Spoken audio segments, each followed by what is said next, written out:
Hey, what's up guys? Welcome back to Modern Mining. Well, I was gone for 2 days at the lake for Labor Day weekend, and when I got back, everything had kind of gone to crap with the mining farm. One of my KS0 Ultras is not running right now, may potentially be bricked. I don't know, we're gonna dig into it in this video. When I came back home from that trip, my 30 amp breaker for all of my GPUs and my KS0 Ultra was tripped, which doesn't make a ton of sense because I'm definitely well below the 5700 watts you can run continuously and like the 7200 watts that you can run peak before tripping the breaker. So that made me think that maybe something shorted out, and that could potentially be why I'm having this KS0 Ultra issue. But then I did remember that my power company came and switched out my meter. Instead of like the little dial meter, I have like a real electronic one now. And that actually happened on the same day that the breaker tripped. So I think those two events are probably related, since I've never flipped that breaker ever. Another thing that's happening is one of my GPUs is not registering. This is probably a simple riser issue, but we're gonna take a look at that as well. It's unfortunate because I normally pride myself on how stable my mining rigs are and how stable and power safe that my mining farm is. And for me to come back to a breaker tripped, a KS0 Ultra not working, and one of my GPUs not working, that's just a lot to go wrong in a 2-day period that I was gone. So we're gonna dig into it, and let's go take a look at the breaker box.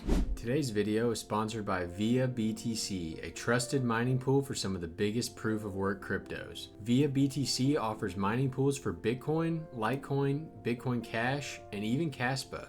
When you mine on Via BTC, enjoy hourly profit settlements, auto withdrawal settings, and even the ability to exchange between coins directly in their interface to save time and money. Auto withdrawals can be set up for any address or directly to the CoinEx exchange. Via BTC is the largest pool for Bitcoin Cash, while coming in third for the big dog Bitcoin.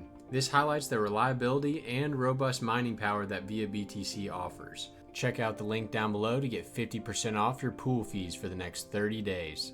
So this is my 30 amp 240 volt outlet. You guys have all seen this.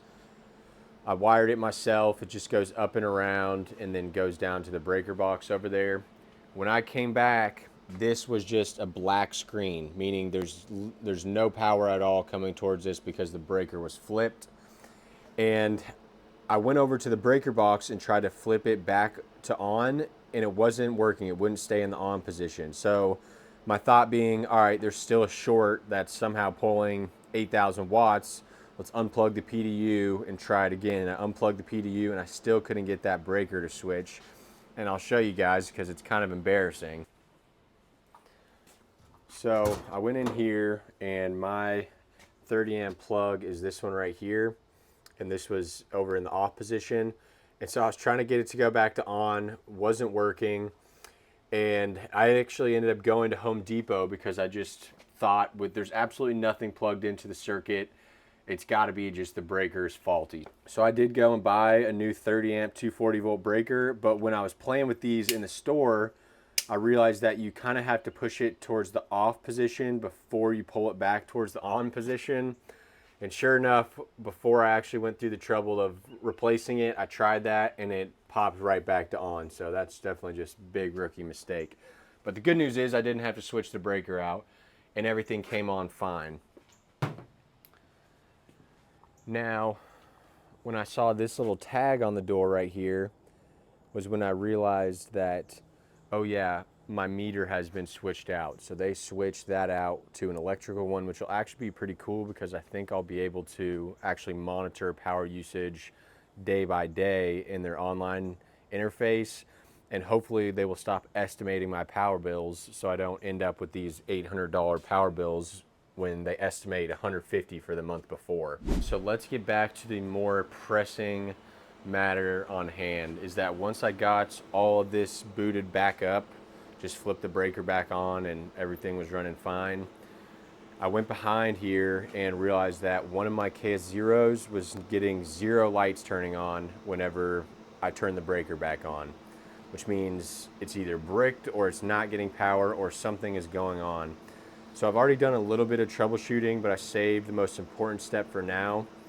Let's go around to the back Sorry it's so early in the morning, it's kind of dark, but I'll show you what I found. So I've already went ahead and removed the 230 watt PSU that was on this unit. You can see this one's got the flashing green light, so this one is mining fine. But I got back out the stock power supply because my hope is that the power supply is what died, not the KS0 Ultra. But remember, my unit is overclocked, so it's going to pull much higher than this little stock power supply can actually supply. So my thought is, let's plug this in, just turn it on real quick, see if we can get any lights, and if we can, we'll turn it off immediately, and that will basically prove that the power supply is what's bad. I would just swap this one onto that one, but I'm too lazy to remove the shroud and the fan to get that barrel plug unplugged so I can plug it into this one. So this is plugged in. Let's plug in that power cord to that one, and hopefully everything is all good and it's just a power supply, and I should still be under the 30-day Amazon warranty on that power supply, so I can just go ahead and get another. So, all right, let's do it. Quickly come back here. All right, let's go. We have 2 lights. All right, that is incredible news. So quickly unplug this, because I do not want it to start mining on the overclock firmware on the stock PSU. Okay, that is good news. That just means I probably just need to get another 230 watt PSU. Not sure why that one died so fast, and honestly, it probably has something to do with that breaker tripping. Hopefully the power company stops messing with my shit. But one interesting thing is, look how much dust these high-speed fans pull in. So I mean, these have not been running for that long, and you can see that it's already super dusty in there. So people always kind of ask why on my GPU mining rigs do I pull air through the cards instead of blowing through the cards, and this is why, because it coats the cards with dust, at least from what I've seen when you're pushing air onto them. But if you're just passively pulling air through them, I don't seem to have as much of a dust issue when I do that. Granted, they still get dusty, but it's not, I mean, these things have been running for 2 weeks and they're caked in dust. Okay, so that's great news. I was gonna be really upset if this was dead, because I literally just got it and I modded it so it would not have been under warranty. So that would have sucked, but it looks like everything's gonna be all right with that. So now let's take a look at Hive OS. We can see one of my GPUs is not showing up. On this gamble rig, you can see one of the cards, GPU 0, is not showing up. So let's see if I've got these marked on the rig, which one is card 0. I think I do on this rig, but let's go back there and check. 1, 6, 7, 2. It looks like this one is GPU 0. And the fans are spinning, and you all probably won't be able to see this, but I checked the riser and it is seated correctly. So I'm just gonna pull this off the riser, plug it right back in, and I bet that fixes it, because this card has worked fine with the overclocks that it's on, so it probably just needs to be reseated. So let's do that. Sorry for the bad lighting. I've got that stair project going on, and that's got all my lights in use over there, so I can't really bring another light back here. But go ahead and turn this off. Quickly find GPU 0.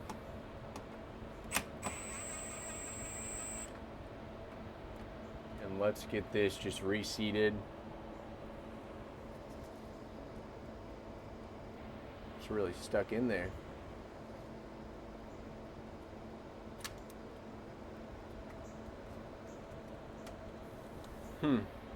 That's strange how difficult that was to remove and put back in, but we got it reseated.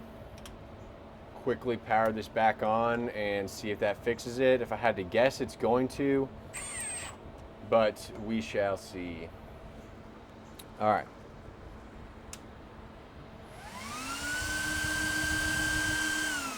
powered on, it's spinning normally, so let's go check it out on the computer. Moment of truth, let's hit the refresh button. And we are up and mining, let's go. Okay, cool, so got the GPUs back up and running, got the breaker situation figured out, and then we also have the KS0 situation figured out. It sucks a little bit because this is gonna be down for at least another day or two while I wait for that new PSU. I could technically revert it back to the stock firmware and run it stock, but I don't really want to risk it starting to mine on that PSU. I guess I could take the other one, put it on there, revert it, but might as well wait a day or two for the PSU. But even more so, these were down for like 2 days while I was gone, while the breaker was off. So that was another 2 days I wasn't mining, which is going to put me behind on my ROI on those two devices. But that's all right. 2 days in the big scheme of things isn't the worst. So once that PSU comes in, I'll be putting this back on, plugging that fan back in, and hopefully no more issues with these two guys, as long as the power company is not going to mess with my system. So thanks for following along this debugging video. Thankfully, it seems like everything is okay. It's crazy. You leave for 2 days and a ton of stuff can happen. So keep mining, guys. I'll see you next time. Check out some of my other videos if you're interested. Modern Mining out.